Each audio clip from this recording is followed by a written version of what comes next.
नमस्कार दोस्तों। कश्मीर के पहलगाम में 22 अप्रैल को हुए आतंकी हमले के बाद भारत ने पाकिस्तान के खिलाफ कई कदम उठाए हैं। इनमें से सबसे अहम सिंधु जल संधि।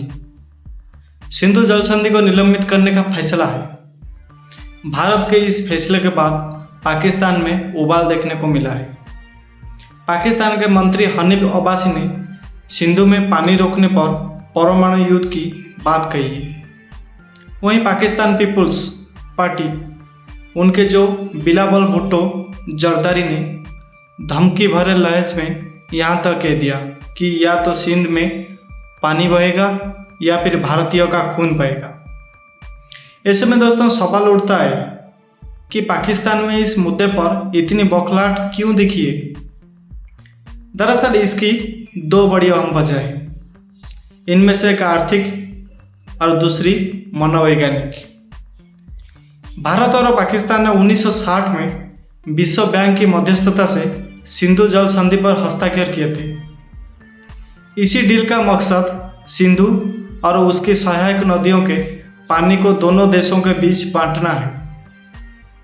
इसी समझौते में 3 पूर्वी नदियों ब्यास, रावी और सतलुज का पानी भारत को मिलना तय हुआ। वहीं 3 पश्चिम नदियों सिंधु, चिनाब और झेलम का पानी पाकिस्तान को देना तय किया गया। पाकिस्तान भी भारत की तरह खेती पर निर्भर करने वाला देश है। पाकिस्तान की कृषि वहाँ की जीडीपी में 20% का योगदान करती है और करीब 40% लोगों को रोजगार देती है।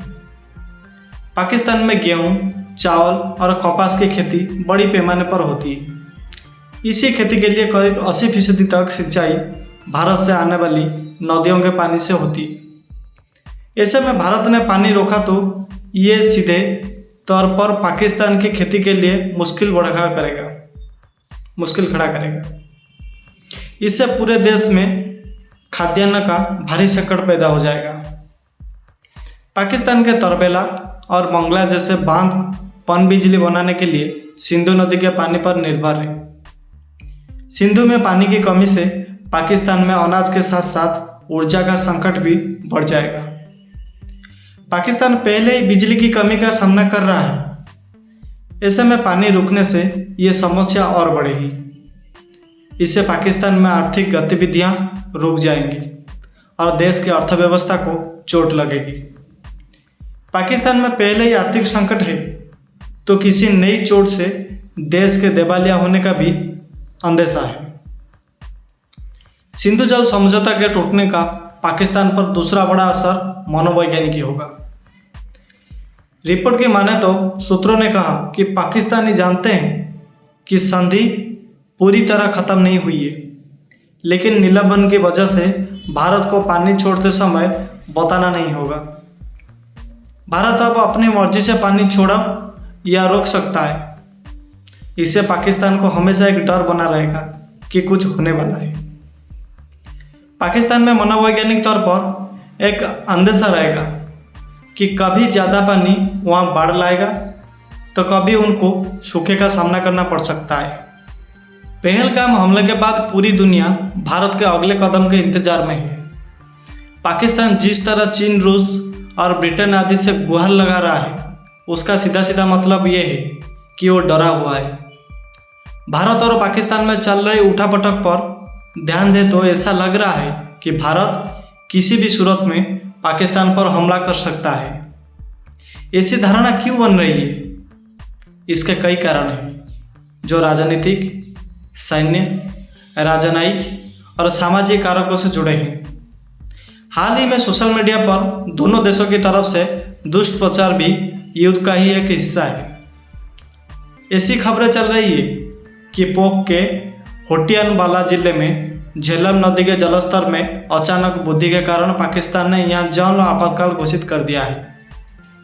इसकी मुख्य वजह भारत द्वारा उरी बांध से बिना पूर्व सूचना को पानी छोड़ने का आरोप है, जिसे पाकिस्तान ने सिंधु जल संधि का उल्लंघन मान रहा है। दूसरी तरफ एक खबर यह भी फैली हुई है कि पाकिस्तानी सेना में कथित स्तूपों का दौरा जारी है।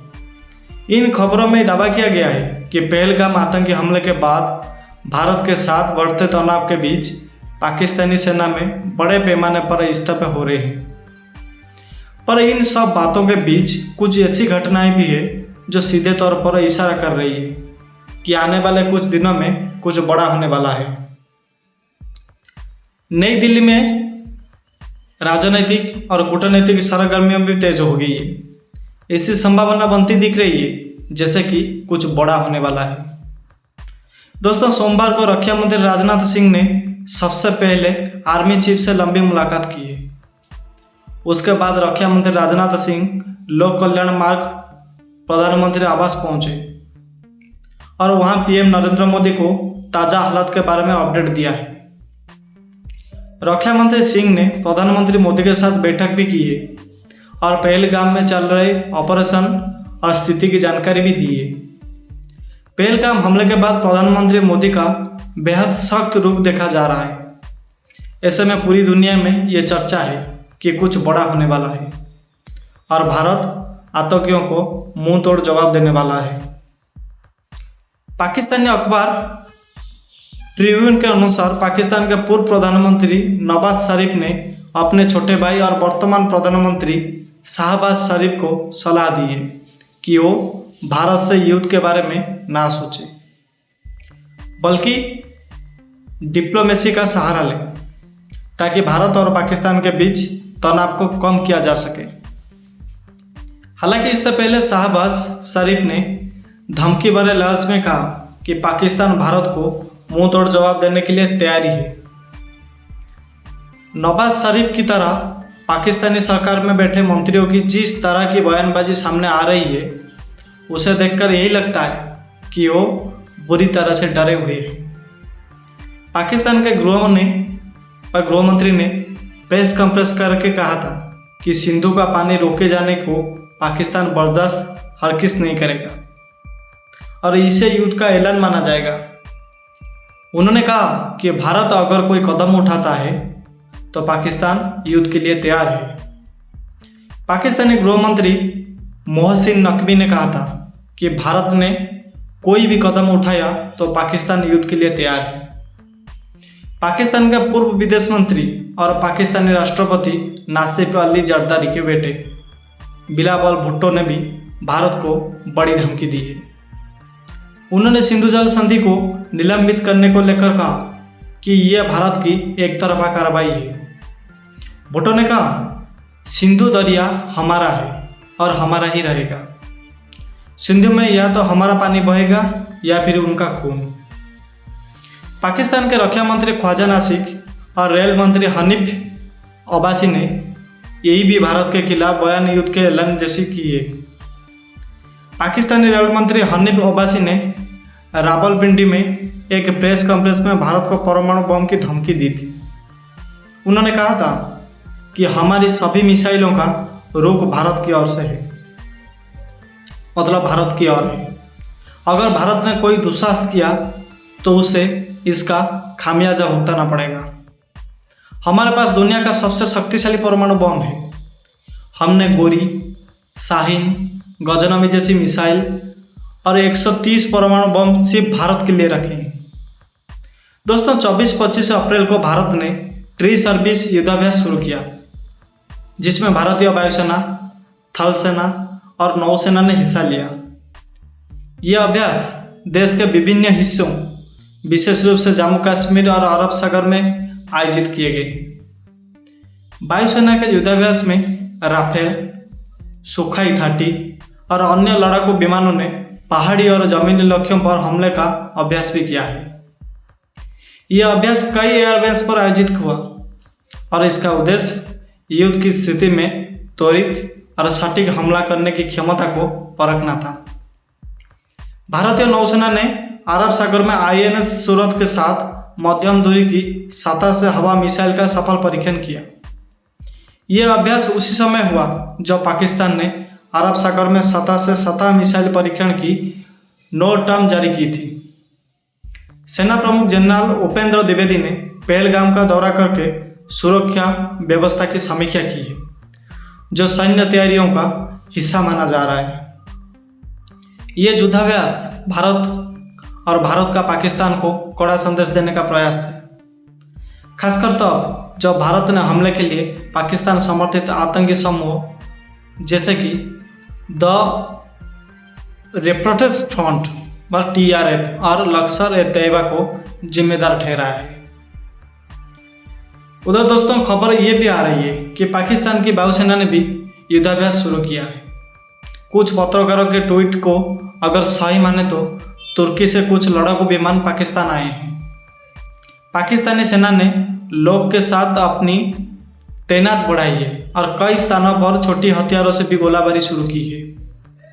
भारतीय सेना का कहना है कि 25 और 26 अप्रैल और 27 और 28 अप्रैल की रात को पाकिस्तानी सेना ने कुपवाड़ा, पूंछ, तूतमारी गली और रामपुर सेक्टर में बिना उकसावे के गोलीबारी की, जिसका भारत ने जवाब दिया। पाकिस्तान में C-130 परिवहन विमानों को पोक के नज़दीक अग्रिम ठिकानों पर देखा गया, जो सैन्य उपकरणों या सैनिकों की तैनात का भी संकेत हो सकता है। पाकिस्तानी सेना ने अपने SSG कमांडो को सीमा के संवेदनशील क्षेत्रों में तैनात किया है ताकि भारत की किसी भी जमीन घुसपैठ का जवाब दिया जा सके। पाकिस्तान ने अपनी सामरिक परमाणु हथियार प्रणाली नस्र, जो कि हटक 9 और सीमा के पास है, वो तैनात किया गया है। यह पूर्ण स्पर्श से प्रतिरोध नीति का हिस्सा है, जिसका उद्देश्य भारत की पारंपरिक सैन्य कार्रवाइयों को रोकना है। इसी बीच दोस्तों पाकिस्तान ने अरब सागर में सतह से सतह मिसाइल परीक्षण के लिए NOTAM जारी किया है, जो उसकी सैन्य ताकत को प्रदर्शन करता है। पाकिस्तान ने एक्स पर जैसा कि हैशटैग के साथ प्रचार शुरू किया, जिसमें भारत की धमकियों को खोखला बताया गया। दोस्तों प्रधानमंत्री मोदी ने हमले के बाद ये कहा था कि आतंकियों और उनके समर्थकों को पृथ्वी के अंत तक खदेड़कर सजा दी जाएगी। यह बयान उन्होंने बिहार की चुनावी रैली में भी दिया था और फिर मन की बात में कुछ इसी तरह का संदेश दिया, जो स्पष्ट इशारा करता है कि पाकिस्तान पर सैन्य कार्रवाई होनी तय है। रक्षा मंत्री राजनाथ सिंह ने भी जोरदार जवाब देने का वादा किया, जिसे सैन्य कार्रवाई की संभावना के रूप में देखा गया। मोदी सरकार के दौरान भारत ने पहले 2016 में और 2019 में सर्जिकल स्ट्राइक और हवाई हमले किए थे, जिससे जनता को पूरी उम्मीद है कि इस बार भी ऐसी कार्रवाई होगी। 27 अप्रैल 2025 को मन की बात में मोदी ने कहा, पहलगाम हमले ने हर भारतीय के दिल को दुखी किया है। ये आतंकवाद के षड्यंत्रों की हताशा दिखाता है। जब कश्मीर में शांति लौट रही थी, पर्यटन बढ़ रहा था और लोकतंत्र मजबूत हो रहा था, उन्होंने दोहराया कि आतंकवादियों और उनके षड्यंत्रकारियों को सबसे कड़ी सजा दी जाएगी।